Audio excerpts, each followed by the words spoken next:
Gas ચાલુ કર્યા વગર આખા વર્ષ માટેની એકદમ ટેસ્ટી હેલ્ધી મમરી બનાવવા માટે 500 ગ્રામ નાયલોન પૌવા લેશું. એને સરસ રીતે 2 થી 3 પાણીથી ધોઈ લેશું એટલે તરત જ સોફ્ટ થઈ જશે આ રીતે.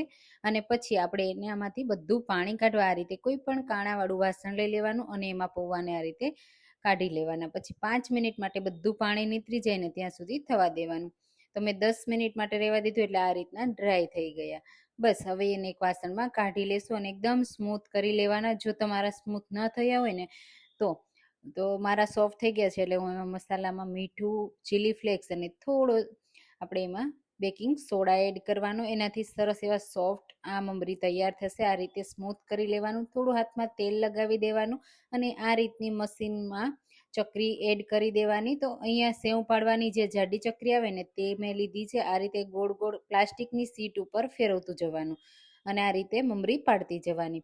પછી 1 થી 2 દિવસ સૂકવ્યા પછી આ રીતે તમે ફ્રાય કરશો એટલે સફેદ દૂધ જેવી થશે અને વર્ષો વર્ષ ચાલશે. તો આ રેસીપી જરૂરથી ટ્રાય કરજો.